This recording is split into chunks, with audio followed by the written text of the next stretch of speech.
Of Al-Quds Center for Political Studies. Thank you. Pleasure.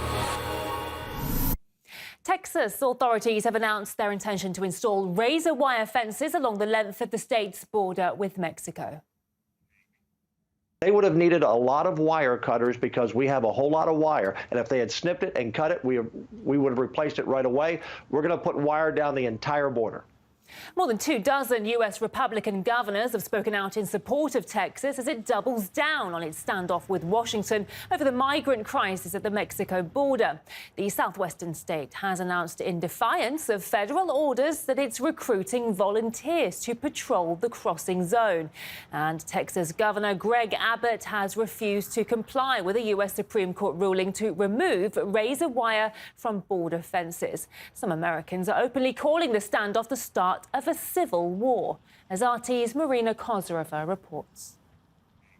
They used to say, Houston, we have a problem, but now the problem is Houston as it takes on the federal government, with Washington risking losing control of Texas, which has sparked a wild debate on a civil war on the home front. There's rumblings that Joe Biden should or may actually federalize the National Guard, take that power away from Greg Abbott. Let's say this showdown, that's what it is. It's a showdown. It's a showdown of power and loyalties and constitutionality. Let's say he does that. How many people say, no, you know what, screw you, Biden administration, and how many people stay and fight with Texas versus the federal things, and does that put us on course for a force-on-force conflict? Are we on the brink of another civil war, or will Grandpa Joe just take a pill and a nap and forget he ever abdicated his oath of office in the first place?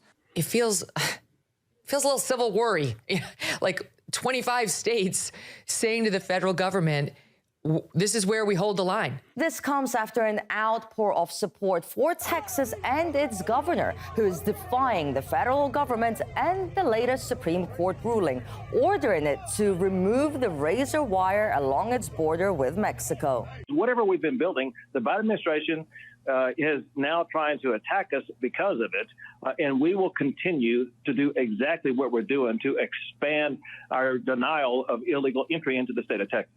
And he has the support of Republican governors making up half of the U.S. who recently released a joint statement expressing their security concerns and frustration with the government.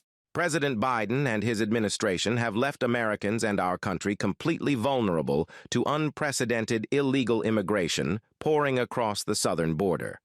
Instead of upholding the rule of law and securing the border, the Biden administration has attacked and sued Texas for stepping up to protect American citizens from historic levels of illegal immigrants, deadly drugs like fentanyl, and terrorists entering our country. And taking matters into their own hands, as some states have already begun sending state troopers to Texas to not only help them out immediately, but also in case of a civil war, because the threat seems to be real, at least online. You are trying to start a civil war, and you got everybody in the state of Texas all bent up. Joe Biden is about to start a civil war over his treasonous handling of the border. Has civil war officially begun? Oklahoma and Texas are now defending America. Donald Trump is, of course, all over this situation, as immigration has always been a hot topic for Republicans. He said the situation on the U.S. border has become a weapon of mass destruction for the country itself, and he's urging states to show their support.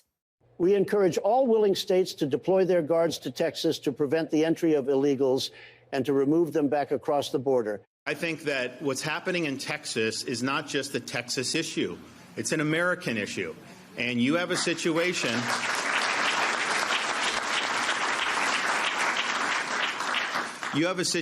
we've had over 8 million people pour into this country illegally just in the last 3 years. All this has led to not only talks regarding the potential for a civil war, but the breakup of the United States as a whole. Popular bloggers are already making videos exploring the possibility and practicality of cessation. The following video, for example, got over 1 million views in just 24 hours. A March 2023 poll suggests that around 1/5 of the population, or 66 million Americans, if you can extrapolate from that, are amenable to a national divorce. Looks like the 250-year itch is real. And even soon-to-be also-ran Nikki Haley is on tape claiming the Constitution allows states to secede. Do you believe the states of the United States have the right to secede from the Union? I think that they do. I mean, the Constitution says that. The problem is that Americans are becoming increasingly more divided on a number of issues, something which can be seen by the partisan differences, for example, in the White House as well. Now, take this survey, for example, which looks at America's top national issues. Inflation and health costs top the list, and right after it, it's the ability of Democrats and Republicans to work together. It seems that one of the few things they can actually agree on is that they can't agree on much, which is why Congress is still debating the budget and unable to reach a decision. Republicans want the Biden administration to focus on America's problems first, which is why they've been blocking White House attempts to push through a $106 billion national security package for Ukraine and Israel since October. We will not shy away from calling out what we see as political games from the governor. Because it is not safe. It does not protect our communities. It doesn't help Border Patrol to do their jobs. So we will continue to call that out. That's not going to hold us back. And now Joe Biden seems to be baiting Republicans. Give me what I want, and I'll shut down the border right away. It would give me, as president, a new emergency authority to shut down the border when it becomes overwhelmed. And if given that authority, I would use it the day I signed the bill into law. It's unclear how long the showdown will last before it all descends into chaos or arrests. But one thing is for sure, Texas has shown that the seeds of discord seem to be well and truly planted deep within American society.